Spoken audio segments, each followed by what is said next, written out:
ಹೊಳೆನರಸೀಪುರ ಪಟ್ಟಣದಲ್ಲಿ ಹೇಮಾವತಿ ನದಿ ನೀರಿನ ನೆರೆ ಪೀಡಿತ ಪ್ರದೇಶಕ್ಕೆ ಕಂದಾಯ ಸಚಿವ ಕೃಷ್ಣೇಗೌಡ ಭೇಟಿ ನೀಡಿದ್ದರು. ಲಿಂಗನಮಕ್ಕಿ, ಸೂಪ, ಘಟಪ್ರಭಾ ಜಲಾಶಯ, ಮೂರ್ನಾಲ್ಕು ಜಲಾಶಯ ಹೊರತುಪಡಿಸಿ ಬಹುತೇಕ ಜಿಲ್ಲೆಗಳಲ್ಲಿ ವಾಡಿಕೆಗಿಂತ ಹೆಚ್ಚಿಗೆ ಮಳೆಯಾಗಿದೆ ಮತ್ತು ಜಲಾಶಯಗಳು ತುಂಬುವ ಹಂತದಲ್ಲಿದೆ. ನದಿಗೆ ಪೂರ್ಣ ಪ್ರಮಾಣದಲ್ಲಿ ನೀರು ಹರಿಸುವ ಕಾರಣದಿಂದ ನೆರೆ ಹಾವಳಿ ಉಂಟಾಗಿದೆ. ರಾಜ್ಯದಲ್ಲಿ 600 ಮನೆಗಳು ಬಿದ್ದಿದ್ದು, ಹಾಸನ ಜಿಲ್ಲೆಯಲ್ಲಿ 16 ಮನೆಗಳಿಗೆ ಹಾನಿಯಾಗಿದೆ. ಬೇರೆದು ಅಲ್ಪ ಸ್ವಲ್ಪ ಹಾನಿಯಾಗಿದೆ ಎಂದರು. ಮನೆಗಳ ಕುಸಿತದಿಂದ 2-3 ಸಾವುಗಳಾಗಿದೆ. ಆದ್ದರಿಂದ ಹಳೆಯದಾದ ಮನೆಯಲ್ಲಿ ಜನರು ವಾಸ ಮಾಡಬಾರದು. ನಮಗೆ ತಿಳಿಸಿದ್ದಲ್ಲಿ ಮನೆ ಕೊಡಿಸುವ ಪ್ರಯತ್ನ ಮಾಡುತ್ತೇವೆ ಎಂದು ಸಲಹೆ ನೀಡಿದರು.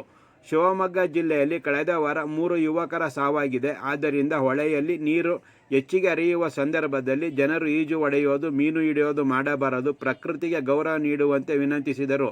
ನೆರೆ ಹಾವಳಿ ಪ್ರದೇಶದಲ್ಲಿ ಅಗತ್ಯ ನೆರವು ನೀಡುವ ಸಲುವಾಗಿ 114 ಕಾಳಜಿ ಕೇಂದ್ರ ತೆರೆಯಲಾಗಿದೆ ಮತ್ತು ಮುಚ್ಚುತ್ತೇವೆ.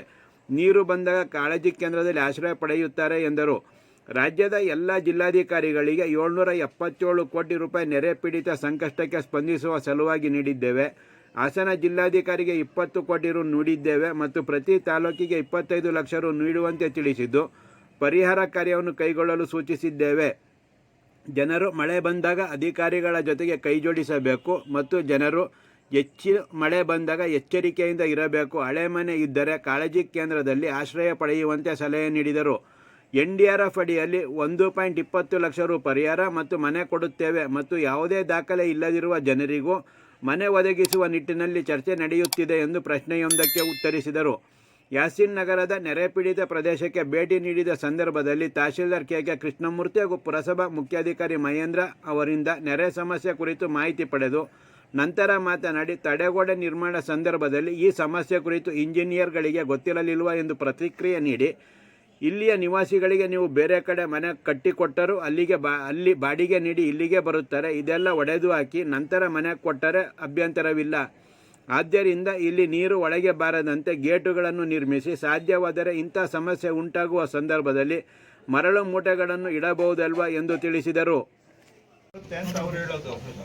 ಸೈಡಲ್ಲಿ ಅಲ್ಲಿಂದ ಇಲ್ಲಿ ಬೇರೆ ಬೇರೆ ಅಂಥದ್ದು ಈಗ ಬರೀ ಅದೇ ವಾಕಿಂಗ್ ಪಾತ್ ಆದ್ರೆ ಇದ್ಕೊಂಡ್ಲಿ ನೀರು ಮುಳುಗ್ತದೆ, ಆಮೇಲೆ ನೀರು ಇಳಿತದೆ.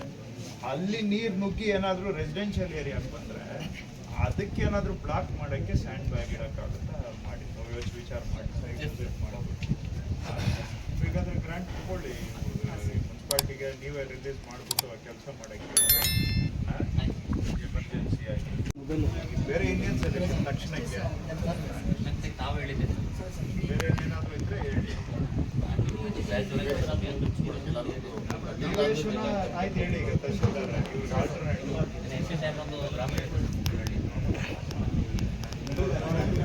ಟ್ರೈ ಮಾಡಿ ಹೋಗ್ಬೇಕಂದ್ರೆ ಟೌನಲ್ಲಿರೋರು ಟೌನ್ ಬಿಟ್ಟು ಹೊರಗಡೆ ಇದು ನಾವು ನನ್ನ ಕ್ಷೇತ್ರದಲ್ಲಿ ಸೇಮ್ ಪ್ರಾಬ್ಲಮ್ ಇದೆ. ರಾಜಕಾಲುವೆ ಪಕ್ಕದಲ್ಲಿ ಮನೆಗಳು ಕಟ್ಕೊಂಡಿದ್ದಾರೆ. ಆ ಮನೆಗಳು ರಾಜಕಾಲುವೆಗಿಂತ ಕಮ್ಮಿ ಇದೆ ಟೌನು. ಅದಕ್ಕೆ ನಾವೇನು ಮಾಡಿದ್ದೀವಿ, ಗೋಡೆ ಕಟ್ಬಿಟ್ಟು ಫುಲ್ ಸೀಲ್ ಮಾಡಿಬಿಟ್ಟಿದ್ದೀವಿ. ಅದು ಇವ್ರದ್ದು ನೀರು ಏನು ಬರ್ತದೆ ಇದನ್ನು ಮೋಟ್ರ್ ಇಕ್ಕಿ ಪಂಪ್ ಮಾಡ್ತೀವಿ. ಅಲ್ಲೇ ಒಂದು ಸಂಪ್ ಮಾಡಿಬಿಟ್ಟಿದ್ದೀವಿ ರೋಡ್ ಕೆಳಗೆ ವೆಟ್ವೆಲ್ಲು. ಈ ರೋಡ್ ಎಂಡಲ್ಲೇ ಸಂಪ್ ಮಾಡ್ತೀವಿ. ಸಂಪ್ ಒಳಗಡೆ ಒಂದು ಮೋಟ್ರ್ ಇಟ್ಬಿಡ್ತೀವಿ. ಆ ಮೋಟ್ರ್ ಆನು ಆಫು ಅವ್ರಿಗೆ ಕೊಟ್ಬಿಡ್ತೀವಿ ಇಲ್ಲಿಂದ ಜನಗಳಿಗೆ. ಸೊ ಅದನ್ನು ಪಂಪ್ ಮಾಡ್ತವೆ.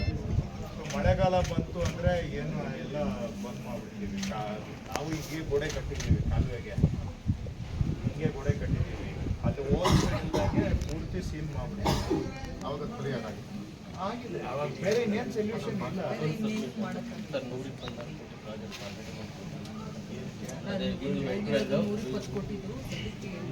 ನೀವು ಅವೆಲ್ಲಪ್ಪ ನೀವು ಮಾಡೋ ಕೆಲಸಗಳು ಹೆಂಗಿರ್ತವೆ ಅಂದರೆ ಹೇಳಕ್ ಹೋಗೋದು ಬೇಡ.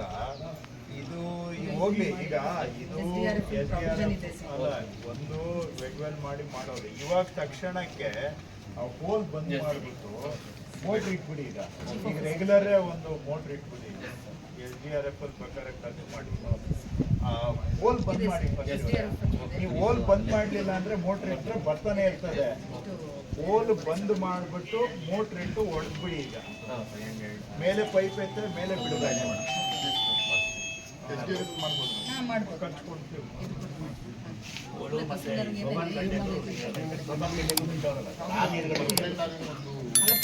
ಸರ್ ತಡೆಗೋಡೆ ಫುಲ್ ಆಗಲಿಲ್ಲ. ಸೋಪನ್ ಕಟ್ಟೆ ಇರೋ ಜಾಗದಲ್ಲಿ ಜಾಗ ಗ್ಯಾಪ್ ಇದೆ. ಆ ಕಡೆಯಿಂದಲೂ ನೀರು ನುಗ್ತಾ ಇದೆ. ಅಲ್ಲಿ ನೀವು ಮಣ್ಣದ ಸ್ಯಾಂಡ್ ಬ್ಯಾಗ್ ಇಡಬೇಕು. 2019 ಸರ್ ಇದಾಗಿದೆ. ಅವ್ರು ಇನ್ನೊಂದು ಪಾಯಿಂಟ್ ಅಲ್ಲಿ ಗೋಡೆ ಆಗಿಲ್ಲ ಅಂತಾರಲ್ಲ, ಅಲ್ಲಿ ಎಲ್ಲಿ ಸ್ಯಾಂಡ್ ಸರ್? ಬ್ಯಾಗ್ ಇದು ಮೇಡಮ್ ಸೋಪನ್ ಕಟ್ಟೆಗಳು ಜಾಗ ಅಲ್ಲಿಂದಲೂ ಬರ್ತಾ ಇದೆ. ಮೆಟ್ಲುಗಳು ಮಾಡಿದ್ದಾರೆ ಮಾಡಿದ್ದಾರೆ. ಅದು ಸಮಸ್ಯೆ ಆಗುತ್ತೆ. ಅದು ಮಾಡೋದು ಮತ್ತೆ ಅಂಡರ್ ಪಾಸ್